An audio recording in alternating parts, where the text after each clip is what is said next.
The Albert Hall Museum stands inside Ram Niwas Garden in the heart of Jaipur.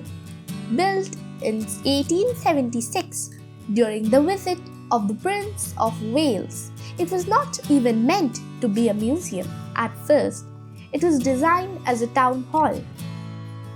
If I told you there's a place where you can see royal weapons, global artifacts, and even an Egyptian mummy, all under one roof, you would probably think I'm exaggerating, but I'm not. But the real experience begins when you step inside.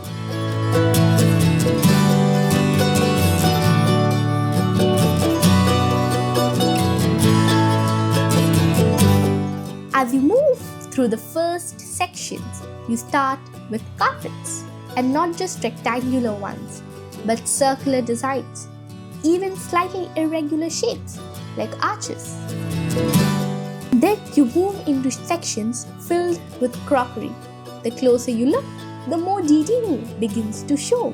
Patterns repeat with precision, colors shift subtly, and you start noticing the materials: wood, porcelain, brass, copper, clay, and many others. And then you realize that these pieces were not made in isolation. They were shaped by trade, exchange, and ideas traveling across the globe. The museum is generally open from around 9 a.m. to 5 p.m., with evening hours extending roughly from 7 p.m. to 10 p.m. Although timings can vary slightly, so it's best to check before visiting. Moving further in, the tone begins to shift as you start noticing weapons: swords, daggers, rifles, and shields. Objects that carry both physical presence and historical weight. Some are simple and functional, others are decorated and engraved so lavishly as if they were never meant to be used but to be displayed. If you visit, taking a guide will definitely be helpful, because with so many artifacts, it's easy to miss the stories behind them. By the time you leave, the building feels different. It's the same structure, the same building, but now it's carrying the weight of everything you have just seen inside it. As you go deeper, the atmosphere changes. It becomes quieter and more focused.